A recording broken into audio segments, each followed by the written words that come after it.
Hello, everyone, and welcome back to a new episode of the Winning in Professional Services podcast. My name is Matteo, and I'm joined today by my co-host, Scott Presimone.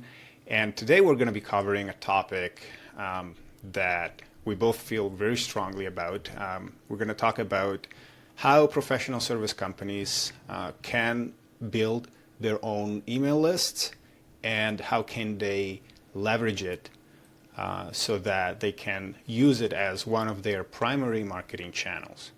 Now, the reason we're talking about building email lists is because, first of all, emails are still today one of the most consistent and direct channels of communications we have with our prospects. Most companies still use emails to communicate on a regular basis with their either existing clients or potential clients. Also, emails, according to certain statistics, are one of the, or email channel is one of the most sort of profitable channels when it comes to ROI per contact that we can leverage when we want to leverage the email list itself to generate more revenue for our companies. And so this is really the reason why we think it's important to talk about it. Having worked with several professional service companies, I've definitely seen companies having lists, but maybe not leveraging those lists to their fullest. But I've also seen companies that they have a chance of building a list, but for whatever reason, they haven't built it. So they have a chance of coming across prospects and contact informations of different prospects, but they just don't seem to be, funneling those contacts into an actual email list that they can then utilize to promote their services, for example. But Scott, before we get into the meat of the episode, what is your experience working with professional service companies and specifically dealing with their email lists?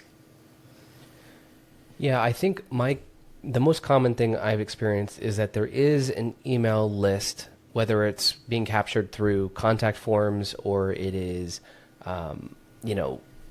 captured in other ways. But I mean, essentially, there's typically an email list, but it's not actually being maintained very well. And so I think today we're going to talk about both building the list and then actually using the list. But you can't have one or the other. You really need to have both, right? Because if you're not building a list, then you can't leverage it as well. By comparison, buying a list is very different than building your own list, right?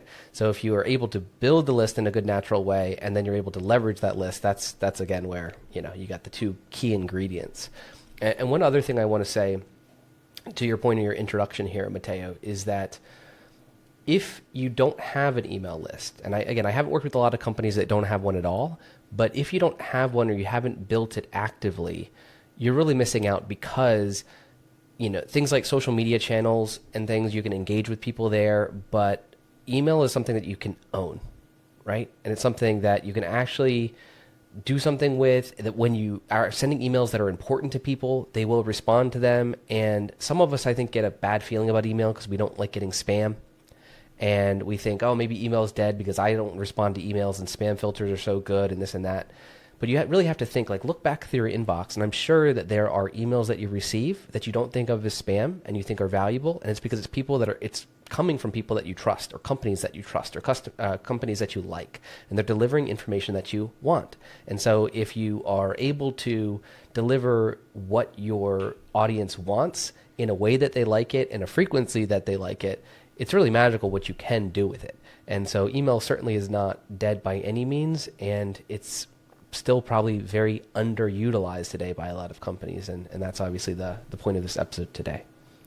I do agree, yes. And maybe just to add a couple more premises before we get into the two main topics of this episode is that professional service companies don't need to aim for huge lists, especially if you're working at a local level in your town or county or state. Maybe state is going to be a little bit bigger, but I think if you have maybe 1,000 or a couple thousand people on your list as a professional service company, medium-sized company, I think you're doing really well, in my opinion. You don't need to compare yourself to, big tech company names that have thousands or hundreds of thousands of contacts on their lists. I think you should aim for, a few hundreds or a few thousand at most. The second thing we're probably not going to talk about on this particular episode are the tools necessary to send out emails to your list. There are plenty out there. Some of them are more popular than others. Some are embedded in maybe your own CRM. If maybe you're using HubSpot, you may know that HubSpot also has an email marketing automation component to it, which allows you to send emails to your list. But we're going to keep that out from this particular episode. And I would maybe want to jump right into how to start building a list. If, say, we don't have any, and maybe you don't need to start from your website. I think there is one way to build lists that is a little bit more manual, that I don't see a lot of people talking about, but I have seen, I've seen it being effectively used by certain people and certain companies. And that is basically to proactively ask people, and I'll get into more details, but proactively ask people whether they would want to be added to your email list, essentially. So maybe you are speaking at an event, maybe you are meeting people at events, or maybe you are speaking to a prospect that has reached out to you via email. But reaching out via email doesn't mean that you can automatically add them to your email list. So you could potentially, depending on what type of conversation you're having with those people, ask them if they would be interested in being added to your email list. Maybe they're asking you questions about a certain topic related to your company or the services you offer. Or maybe they're asking you about a certain regulation related to some of the things that you do for the companies you help. And maybe that type of information tends to change and get updated often over time. Maybe that's a good opportunity for you to tell them that you have an email list and you inform your email list's contacts about these big important changes in the industry via your email on a monthly basis, for example. If they are interested, you can add them to your list. So I think this is maybe it's a little bit higher friction, but the simplest way I can think of to start building your email list. As business owners or business leaders, we for sure have a lot of conversations with prospective clients or people in our industry or interested maybe in the services we offer. I think this could be a good way to get started building an email list. Yeah, for sure. I agree that it's an underutilized way, Matteo. I think there are some ways it can be done incorrectly. So for instance, sometimes I've gone to networking events, you'll hand out your business card, and then you'll start getting some newsletter from someone without that introduction that you referred to, right? But if you're instead doing more of a high touch thing where you're connecting with someone on LinkedIn after you had a good conversation with them at a networking event, and then you're saying, oh, based off our conversation, I thought you might like this, and then maybe you're giving them a PDF or something that's related to the thing that you were talking about. So you're even starting with value, and then maybe that's the follow up to say, and by the way, I have other things that my team is continually making on this, which I think you might find valuable. Would you like me to add you to my email list? And I think those things are sometimes a little bit awkward to do, I guess, or extra steps. But I'm just going to say, in one of the cases, you're giving a business card and you're just getting spam later on. You're like, who even got my email address? How did they even get it? You probably don't even know where it came from. Whereas the other one is have a good conversation with someone, follow up with them as an individual based off the individual conversation you had, give them something of value that's relevant to the thing that they were asking you about, and then say, oh, by the way, I have more of this information. Would you like to be added to our newsletter or to this targeted list, whatever that you may have? So higher touch. I really believe highly in that, and I think it's a great way to do it after you meet someone at an event, as you said, Mateo. Yeah, absolutely. And so with that said, on how to start or getting started with email lists, I think the most common way companies nowadays build their email lists is by leveraging their digital assets, right? So thinking about having sign-up forms on their websites, and specifically you could have, different types of signups or sign-up forms on your website. I think generally there are ways to allow people. Well, first of all, we want to have sign up forms on specific pages of our website in order for us to capture the contact information of the visitors that come to our website. But what exactly are we going to give away to essentially trade that piece of information that our visitors are going to give to us, which is basically their email address, maybe their phone number, in exchange of something else, right? One of the most popular techniques that has been used for many years now online from professional service companies and tech companies in various different industries are what they're called lead magnets. And essentially a lead magnet is a piece of information that I would consider hard to come by for free or easily online. So it could be anything like, it could be a checklist related to a specific service you're offering. It could be a template. It could be a calculator, for example. It could be a PDF of sorts, maybe something that contains some type of information that you don't want everyone to access, freely. But Scott, I would maybe love to hear from you, what you think in terms of, incentives to essentially acquire contact information to start building our email lists. Sure. Well, similar to how we're talking about how email's not dead is still a good way to communicate with your prospects or clients even. I really do believe the average lead magnet still can work. And what I mean by that is we'll talk about ungated versus gated content. But this idea of saying, if you want this download or if you want this sheet, give us your email address, I think that still can work. You shouldn't always do it that way, but it's still worked for me this year. I have plenty of clients that we're getting hundreds, if not thousands of people downloading our lead magnets and giving their email address in exchange, and they're later becoming clients. So it still absolutely works. Now, having said that, I think when you're determining what you want to give away, you do have to be a bit more creative. So let me give you an example of something I don't think I would use. So I've worked with some technology companies before, and I think there's a tendency for, let's say, an MSP or a tech company to say, I know I'm going to have an ebook that's called 5 Reasons You Need to Hire a Tech Company, right? Or even 5 things to look for when you hire a tech company. And I think that that is not something most people are going to be willingly giving their email address for, because it's basically for a sales pitch. You're saying, hey, give your email address and I'll pitch you. And so I don't think that works so well anymore. In fact, I think a lot of companies might say, I'm going to try this ebook thing, this lead magnet thing.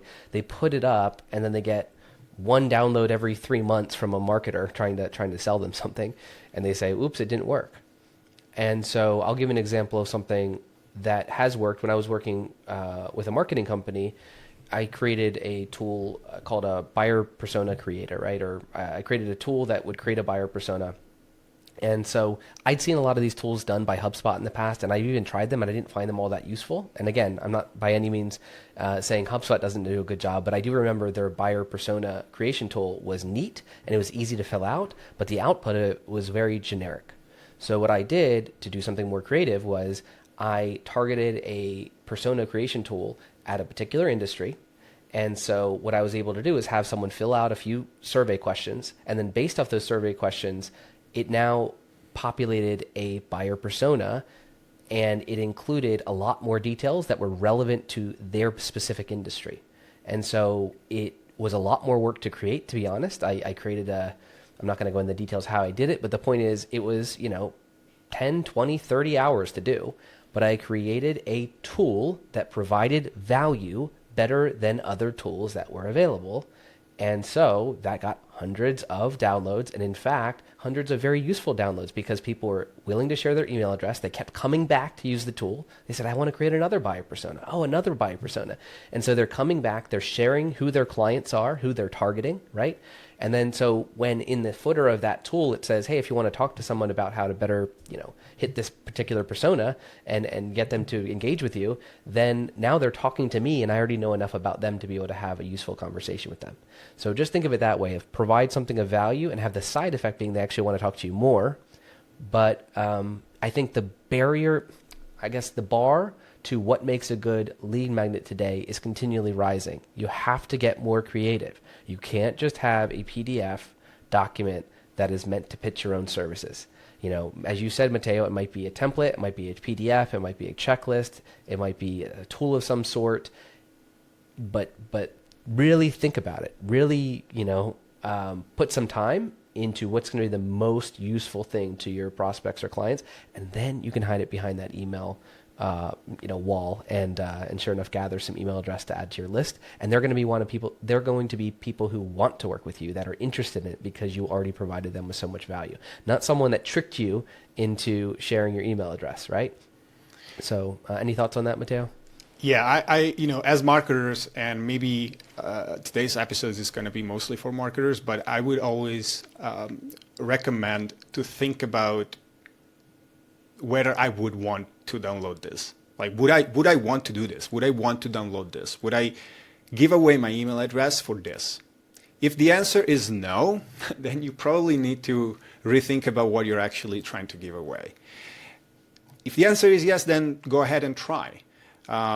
You may want to test a few different ways. We talked about gating or ungating content. So gated content essentially means you put everything behind an email sign-up form. So before anybody can access this particular resource that you want to give away, they need to provide their email address. Whereas ungated is entirely free to download with no email required. Now, you may want to start with gated content and say you have a page that gets, and I don't want to get too technical, but I think generally it's good to try to have, to do a little bit of math just to know whether what we're doing actually works or not. Because if we get 1,000 visits to a page every month with a particular resource that we're giving away for free, but upon, providing an email address, and we get very few, let's say less than 1% of people actually, converting, there might be, an argument there that maybe the particular resource that you're giving away isn't as valuable as you think it is, and people don't think it's worth trading their email address for that. Maybe there's so many variables. It could be the copy on the page that isn't compelling enough and really not getting people to buy into why they should give away their email address for that particular resource. But another reason could be that, another way could be that you may want to try and ungate that and see whether there's more people, downloading it. If you start seeing people using it and actually, downloading that piece of information, there is probably another way that you can still try to acquire email addresses from ungated content. And the way you do that, the way I have seen, people doing this quite effectively also, is by essentially creating an even deeper piece of resource or information that whomever has, used that free resource that you have given away entirely for free with no email required will need to essentially provide you with an email at some point after consuming maybe a PDF or a calculator. So you might have an advanced calculator that people using the quote unquote free version of the calculator may want to access if they provide you with an email contact, for example. So you can get creative and just try to see if the gated piece of content or the gated piece of information gets you enough conversions. If not, you could try to ungate it and then add an extra layer of information within the free piece of content that you're giving away. So yeah, I think in general you kind of want to try to look at the metrics a little bit without obsessing too much over them. Yeah, I would push back a little bit or think of it a little bit differently. And it's like, I think you gave the example of, okay, if you have a gated piece of content, people aren't doing it, then maybe you make it ungated. I would lean towards, well, first off, let's think about when someone gets onto a page. You kind of briefly just said the landing page, but one thing that I think people do, and I used to do, is overcomplicate the landing page. And so if you instead say, okay, I'm going to advertise something on Facebook, LinkedIn, right? I'm going to get them to click. They're going to go into my landing page. Don't make a long landing page, right? I could be wrong. Maybe it depends on the industry, but at least through my testing, it's that the really basic landing pages were the ones that perform the best. In which case, it's the form is right there and the benefits are right there. It's basically you're telling them right away. They know instantly what they're getting.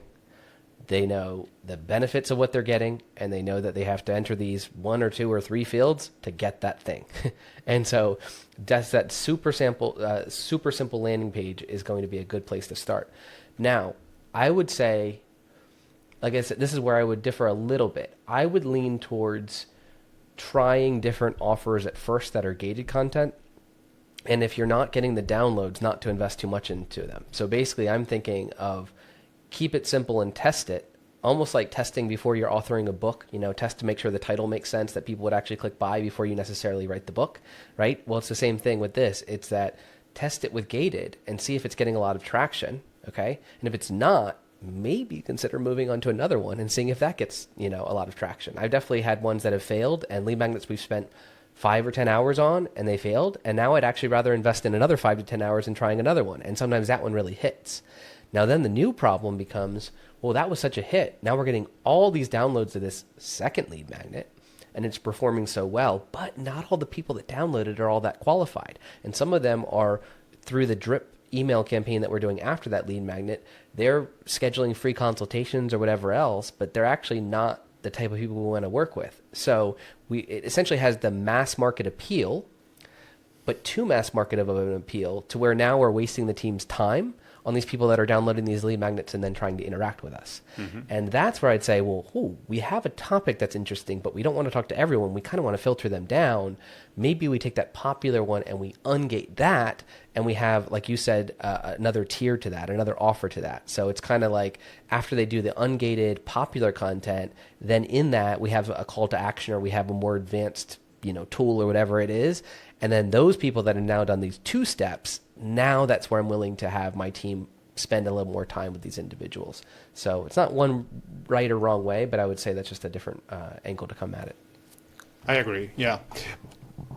This actually leads me to another thing that it's quite important in my opinion to mention. Now, we are essentially assuming that, and this is maybe a little bit technical again, but we're basically assuming that whoever downloads or uses a resource or downloads or that we are giving away essentially on our website is going to get automatically added to our email list. And this is what generally happens in the industry. We are essentially trading our contact for that piece of content. But we are not being extremely clear about what happens after that, right? Generally, what you want to always communicate, and that can happen on the sign-up page or on the confirmation page after, is that the person that is giving away their information, their email address in this case, needs to be informed that that email address will be added to an email list, and they will always need to be able to unsubscribe at any point in time, whenever they want, without having to reach out to you for them, to unsubscribe from your email list. This is very important, just so we are clear on this. But essentially, this is how email lists are created. We're trading knowledge essentially for contacts. Now, how can companies effectively leverage an email list? We've talked about how to build one. There's many more ways that we could potentially build email lists, but how can we then leverage this? And by leveraging, we mean use it as a marketing and sales tool, essentially, right? Now we have collected these email addresses.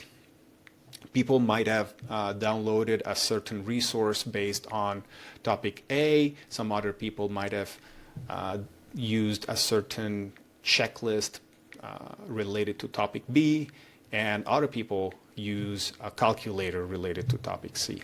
Okay, how to do this, how to use this email addresses. Scott, what are your thoughts on this?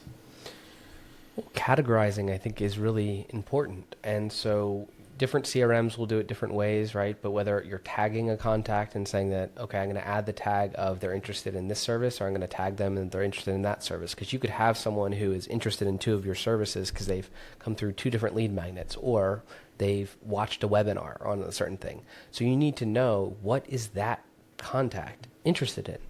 And so if you just know they've been added to your list and they filled out a form at one point, but you don't even know which form and you don't know what they're interested in, then that's not going to be good. So I'd say the first thing is make sure that something is happening, ideally automatically, to where if they attended this webinar, they're probably interested in this type of service. That gets added in your CRM, so you know that. Or they called and talked to my sales team and they told us they were interested in that service, right? So you're getting these little data points. Now, the more advanced CRMs can get into and they also then visited these 3 pages on the website and they spent 3 minutes on that page and did this and did that. But I'm just saying at a very basic level, if they attended your webinar on this service, make sure that you know that. And then leveraging the list, I mean, I would say that the first thing is to make sure that you're being relatively active at the beginning. And I don't mean spamming them every day for the next 10 days, but I definitely mean that, like, something that I tend to do with lead magnets again is if they downloaded the ebook, a couple of days later, I'm going to ask them, what'd you think of the ebook? ? Something super simple, like literally just a open-ended question that is just like, did you get value out of this? Any way you think we can improve this? Did you get your questions answered, right? Super simple. And then a lot of people respond to that. And then maybe a couple of days later, if they didn't respond to that, then it's like, hey, you might also find this useful because you downloaded this thing on this subject. There's this other thing on a similar subject that you might find valuable.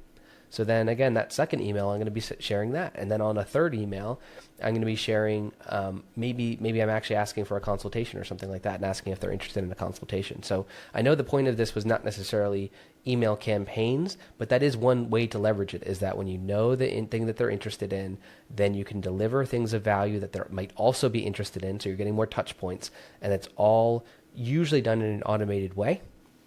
And it's keeping them, then they're not forgetting, because what you don't want to do is essentially let them download something, you have them tagged, and they don't hear from you in months. I mean, then you're a stranger again. They don't even remember you, right?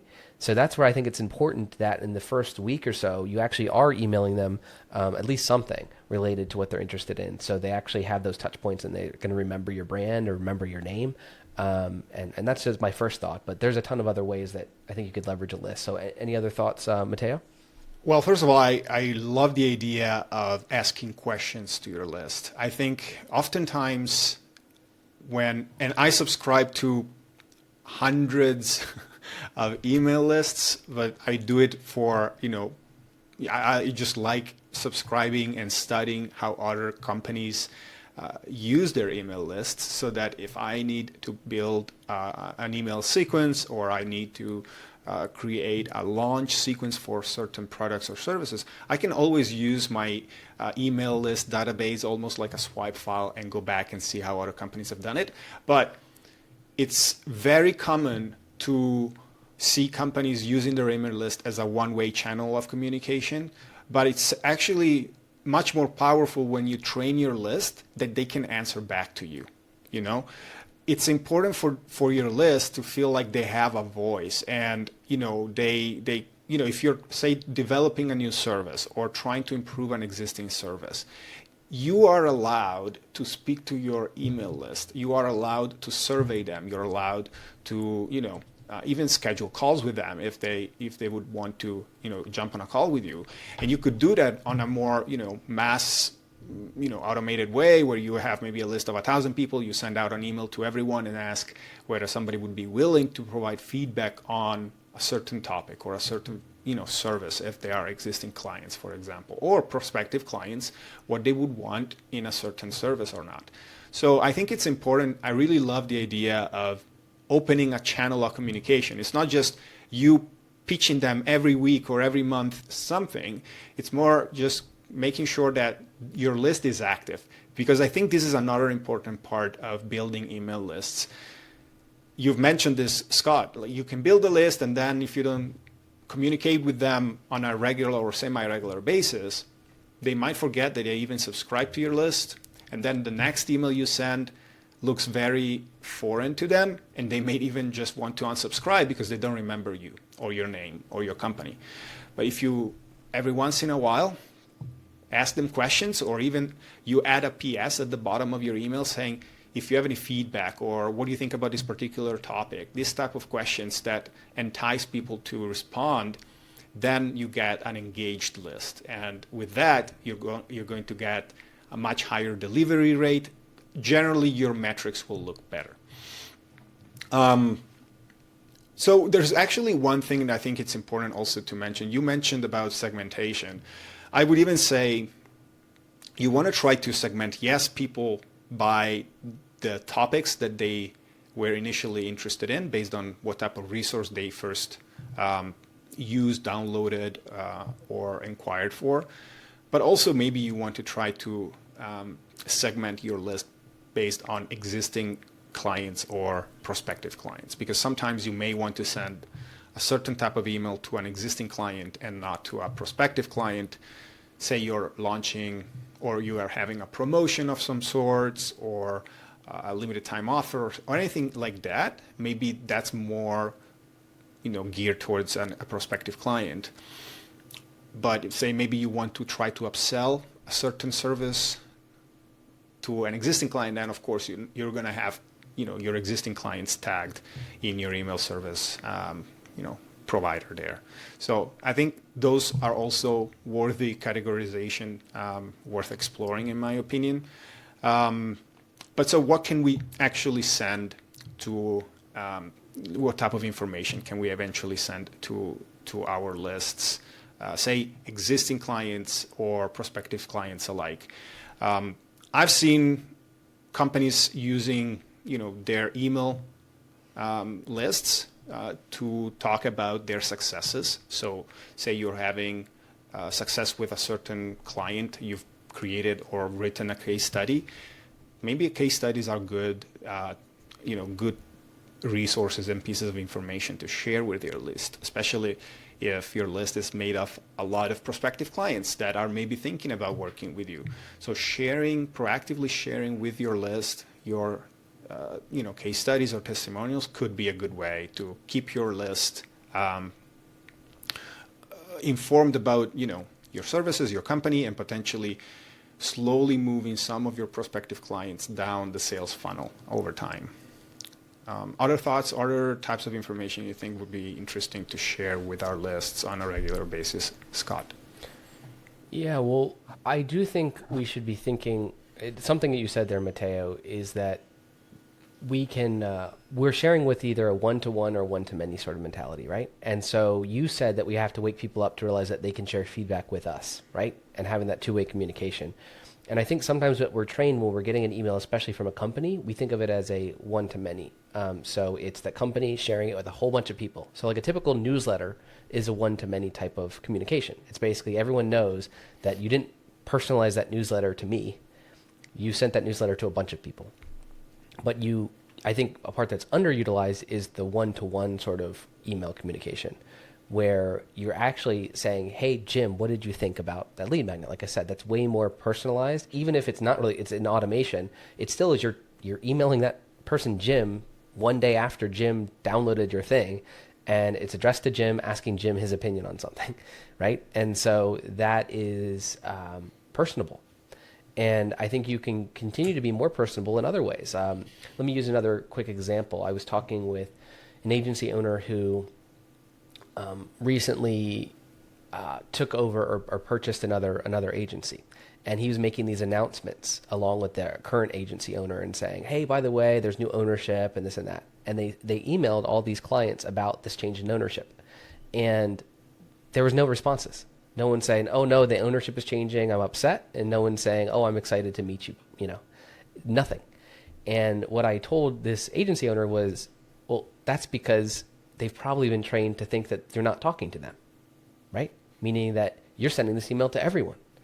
And so what's the next step is if you actually want to form that one-to-one communication via email, it's that you might actually want to send something that seems less templated, less of an announcement, and more of a, "Hey, hello, I'd love to hear if there's anything we can do to improve. Anything that was going bad with the old ownership that you want to do better, or things that you liked about the old owners that you want to make sure that you don't lose." Then you're speaking directly to them on this thing. Or a video message, right? So embedding a video saying, "Hey," and including their first name in the video message and their company name in the video message to say that you literally are talking to them. And so I think that one-to-one communication is a critical missing piece. And it reminds me of what you said at the very beginning of this episode, Matteo, where it's you meet someone in the flesh, in meat space, as we say, right? And you're shaking their hand, and they're a human being, and they know you're a human being. And then when you take that into email, now it's you interacting with a human being, not you interacting with an email. It's like you know that person. And so I think sometimes you have to shake people and wake them up and say, "Oh, I'm actually trying to help you, the individual. I'm actually talking to you, the individual. And I'm a human being and you're a human being. Let's talk," versus some kind of like mass spam message where it's going to everyone and it's not tailored. And so I think it all comes down to, again, segmentation, as you said, Matteo, and knowing what things people want, and then occasionally sending them truly personalized messages, trying to provide as much value as you can so they don't just feel like a number that's just getting one of your many, many email messages. I agree. I really agree. I think, if it's an email newsletter, I totally get it. You're probably just going to have, "Hey, name," and that's going to be your name if the name was in the, sign up form field or email field, email sign up form where you downloaded a certain resource. Some companies don't even ask for names. So some companies just ask for email addresses, and, their emails generally just sound like "hi," comma, and then straight into the topic, right? So, yeah, obviously you can build personalization also thinking a bit ahead of time when you're, creating your email capture forms to put on your website. Consider, asking for their names or family names and, email addresses so that you can first start by addressing them by name. But then, of course, if you have, an email automation tool that allows for segmentation, then you can really personalize the content you send to them based on, the specific information they're interested in. And again, like we said at the beginning of the episode, as professional service companies, you're going to have a few hundreds email addresses, probably maybe a couple thousand at most. I think you can build very personalized campaigns, even really just almost making them look as if you were actually just writing just to them and nobody else. So take advantage of technology, and of course, make sure that you address these email addresses to the people that eventually can become paying customers in the future. I have a few advanced uses of email addresses here in my notes. Scott, do you think it's worth talking about them or some of them? Yeah, I think maybe one or two advanced things for the more, the individuals that already have some of the basics that we'd cover, I think would be helpful. Yeah. I think one really creative way to use, your own email list, not an email list you're going to go out and buy, but one that you build yourself, people that have actually opted in with you to get your information, is to use that email list to build audiences on social media platforms. And in a B2B space, I'm thinking mostly LinkedIn, but you could use them on other platforms as well. Meta, maybe TikTok, depending on what you're selling, which essentially allows you to load your own email list onto these platforms and then create targeted ads for, first of all, the people that are on your email list. So you could essentially build an ad campaign that targets exactly those people when they visit those platforms. So if somebody on your list uses LinkedIn and you're running a LinkedIn campaign specifically targeted to your own list, well, that's essentially going to be so relevant because they're not just going to hear from you when you send them emails, but they're also going to see you when they are going on LinkedIn, for example, and they're going to see a specific ad targeted to their specific needs. I think the other additional thing that you could use this email list for is to build what they call lookalike audiences. And essentially a lookalike audience is nothing else than a very similar audience than your existing list, essentially, on these social media platforms. So say that you have a list of 100 CEOs in a certain industry. You could build in a certain geographical area, you could build a lookalike audience of more CEOs in that exactly industry in your area. You might not have all the CEOs within your geographic areas for that particular industry. You could build that list on these social media platforms and then extend your paid ads campaign to those people as well. So essentially you are expanding your reach just by having built a list of a few hundred people with your email list. Any other ideas, Scott? Yeah, well, I think lookalike audiences and leveraging the list that you already have on social media and your advertisements is a great one. I think that retargeting in general. I mean, any time that you can basically say, someone found me over here and I want to make sure I'm showing up more frequently. And I know that sometimes things like remarketing or retargeting can be a little bit annoying, right? Let's say that you're looking at a shoe, like a shoes on Zappos, and then all of a sudden you start getting advertised those shoes everywhere that you go on other websites. It's like, if you bought those shoes, you're kind of a little bit like, why are they following me? But here's the thing is it does work, right? And usually it's pretty cost effective. So if they've already shown initiative and they've shown, I like those shoes, or in your case, it might be, I like that professional service that you're offering, then that is the time to stay in front of them, right? I mean, essentially, if they downloaded your lead magnet, now they're going to be getting maybe a couple emails or getting your newsletter, and then they go over onto LinkedIn and they see some of your ads, or they go other places, and part of the retargeting or re-networking or retargeting kind of network is now showing your display ads. It's like, there's a reason companies do that. And it's true. You don't always know if that person has already purchased that product or that service and they don't need it anymore. Okay. But you don't know that yet. And it's worth staying in front of them. And so I like that idea of not giving up on that audience. If you have the email address already and you're able to remarket to them or market on your social media channels, and you're able to stay in front of them, or you're able to develop a lookalike audience, you're leveraging what you have. And I think that's the key to all of this is don't give up so quickly and just hope that someone's going to interact with you one time, going to then speak with your team, and going to buy. That's not how we make purchases. So really it comes down to getting as many touch points as you can, even if it's a little bit annoying. They keep on seeing your brand. As long as you're providing value every step of the way, it's a little bit less annoying, right? Because realistically, you're providing them what they already said they wanted. So I think it's well worth doing. Nice.